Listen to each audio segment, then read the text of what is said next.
So out with the old, in with the new. That's pretty much the synopsis of what happened in this draft today, or not today, just recently between C9 and 100 Thieves. And I wanted to use this video to break it down and basically kind of show how both elements of understanding what's good in a certain meta and what draft priorities and are available, how teams adjust in a best of five series, and how just the stark differences and how teams approach different things in draft and the clash of the teams and what they choose to prioritize can be so eventful in terms of how it affects the actual overall series. So 100 Thieves was very good in terms of their unique solutions in order to come up with answers to the same problems that every team's going to face in this sort of drafting environment right now.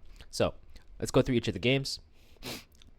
Starting with game one, I'll kind of break down each game, and then as the games evolve, I'll kind of show you why C9 gives an example of how they approach a certain situation, and then how 100 Thieves approaches the same situation, but a little bit better and have different tools, and they're working with a different set of players, and it seems that there's both the element of whether the players are willing to work together in order to come up with something different, whether they agree on it and they see it the same way, and that kind of goes to show that like things like this are the reason how a region like NA is going to be able to improve and come up more than they used to be.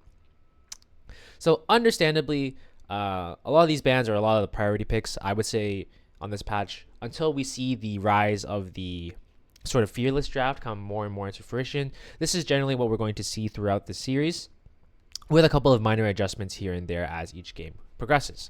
The main difference here that you can see is that C9 has a very high priority on the Misfortune, which does have a very high win rate at the moment, and as of the playoff patch, I believe is one of the highest win rate 80 carries overall. But there are other options available, but this is what C9 chooses to believe is the best, and they go for B180 carry very often, a lot of the time. Where you can see here as a recurring theme is that 100 Thieves actually match the MF with the Ziggs, and it creates a certain directional sort of outcome for both teams throughout this series. These champions can play very, very differently. While the MF gets a lot of pressure, of course, if you think about the Ziggs and the way he likes to play lanes and just not really interact and eventually just poke him out and create a natural timer to cause a lot of annoyances for 100T, then it creates a lot of pressure. C9 is usually one of those teams that are willing to kind of turn up the gas and you really blow the game open in order to win, and that could be potentially what they're going for here, as you can see with their B2, B3 picks, Renekton and LeBlanc. And while there's nothing wrong with this, especially in professional play, where things like the fabled 3 winning lanes can get you a lot of advantage and can secure you games in situations where you wouldn't find it otherwise, regardless of comp, we could be in a meta where there's too many options to be able to dilute that, and you can kind of see an example here in this case with 100T. So the first example of this is giving 100T a free Cassante pick into the Renekton. It could be the way that Thanatos likes to play into Sniper. They want to make it like a very standard, slower sort of matchup, and if they're okay with that, then that's what C9's opted for. However, in this meta where a lot of poke compositions exist, which is very unique, and a lot of slower compositions, heavy scaling, what C9 has drafted is not necessarily bad because their coaching staff is very experienced and their players are very experienced. It's not a bad draft. It just doesn't take enough risk in order to force more advantage, right? When things like Renekton and LeBlanc are open, sure, you can pick them whenever you want, right? You can always rely on them to be a decent quantity, like a solid 7.5 out of 10 or something like that, right? But draft is all about context. You want to be part of the point of blinding these champions is so that you can reserve your other picks to be 10 out of 10 picks. These are 7.5 picks no matter when you pick them. Like give or take. Let's say for assuming that these champions are not Z tier, which in my opinion they are not, with the exception of potentially LeBlanc, but unless they're actually like pick or ban type of champions, which they generally won't be, they're always going to be like a solid quantity, but nothing outstanding.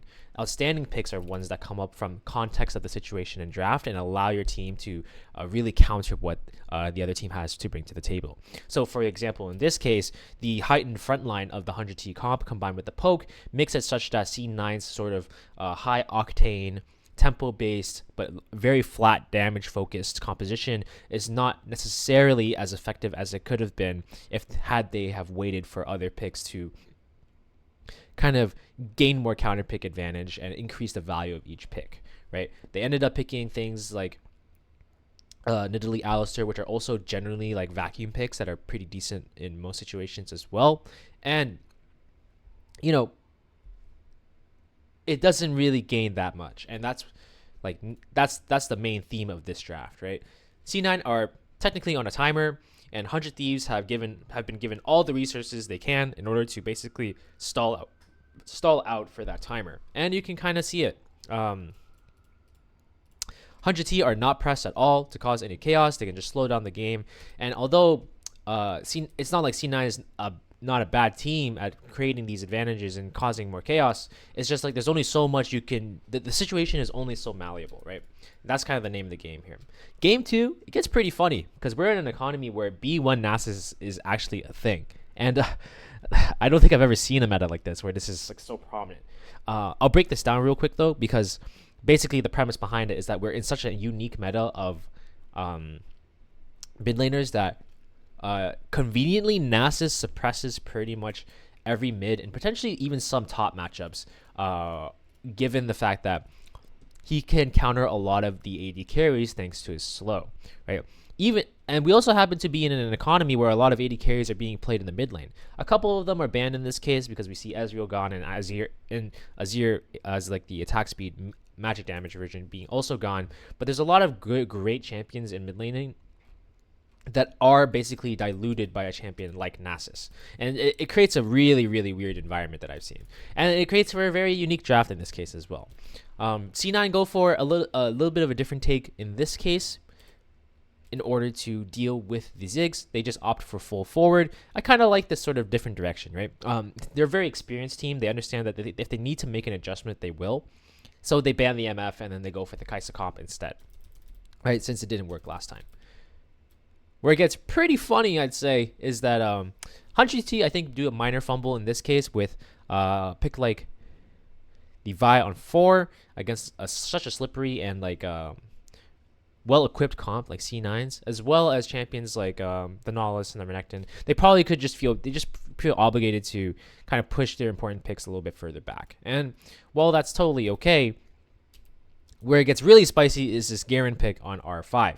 And while it doesn't really bring much to the table in terms of its composition, it's purely as a counter pick here. And you know, it could be a prepared pick. It could be something they haven't practiced too much, but they were willing to try against C9 because the Garen Q cleanses the Nasus Q, so it does make it a soft counter. It does the Nasus just warps the entire draft so drastically that it probably made it confusing for both teams if they didn't fully flesh out all the potential situations that could arise from it.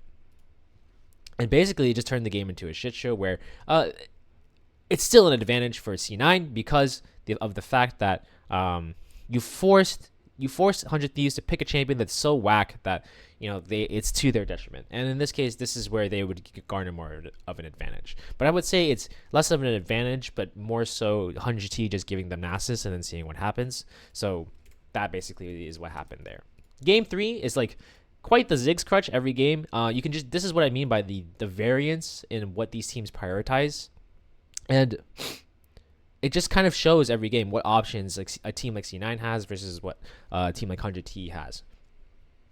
And for the most part, it really just plays very similarly to how Game 1 did, right? A lot of the there's just minor adjustments in terms of what champions are being picked, but for the most part, it's essentially a carbon copy with a couple of things swapped out, just with a little bit more of a better top lane matchup that scales a little bit better. But in the context of the composition and dealing with the Ziggs, overall scaling, it doesn't really just do anything, right?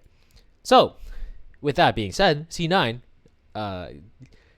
finally acknowledging that this is a problem for the entire game, as well as not having enough ban resources in their eyes to deal with it, they go for the B1 Ziggs themselves, and they finally decide that MF is no longer the option. So they basically try what 100 Thieves tried, in the fact that they went for the poke backwards comp themselves, but you can see how different 100 Thieves' comp looks when they actually come out with this sort of solution when it compares to C9, right? If I recall, 100 Thieves does also make it the same pivot, because obviously when you have a Ziggs B1, there's generally only one way you're going to play. So you have as many options as possible in order to do so. And this is what I mean by the way 100 Thieves does it. So C9 probably would have just picked LeBlanc here, and this could just be a stylistic thing from JoJo, but when you see in the context of picking Yone on 5, this is a much more, let's say, cash out sort of pick. It definitely gives you more value from getting that counter pick, and it's a much more tailored champion in order to address the weaknesses in C9's comp, right? Because 100 Thieves has that guaranteed level of access with things like the Yone, with a great matchup into the Corki as well, as well being able to guarantee access into the Ziggs. It's a very creative way of adjusting your draft resources and making use of your blind picks from earlier phases in order to gain more advantage. This is the 10 out of 10 pick that I was talking about, and this could be the way that I think overall that reflects the entire way the series flowed, right? 100 Thieves were understand both the value of being able to, see what's available on the patch, place their blind picks and their safety picks accordingly, and then making the appropriate adjustments, because you want to garner as much advantage in a draft as possible in your primary pivots, right? It's all about holding your options, but then being able to cash out whenever your opponent reveals part of their hand. It's kind of that logic. C9, they just pick okay cards the entire game, but they don't go for something that gets them enough advantage to really push them over the edge. And that is basically how I think 100T, from a draft perspective, opened themselves to the most options. It very well could be that C9, in another day, is the better team. I could very well see that. However, in this case, this is what makes League so magical sometimes, is that there's so many elements that create this sort of overall dynamic that causes a team to win or lose. It's not just what your champions can do, what your players can do, what you pick. It's all this together, and it creates so many different dimensions in order to finally dictate that one team deserves the win over the other. And that's the name of the game in this case. So hopefully this video was a great insight into how that kind of functioned in this series, and hopefully you will be able to basically extrapolate this into your own games and into your other environments, or being able to watch other games and kind of take this into mind. So hopefully this was insightful to you guys, and I'll see you in the next one. See ya.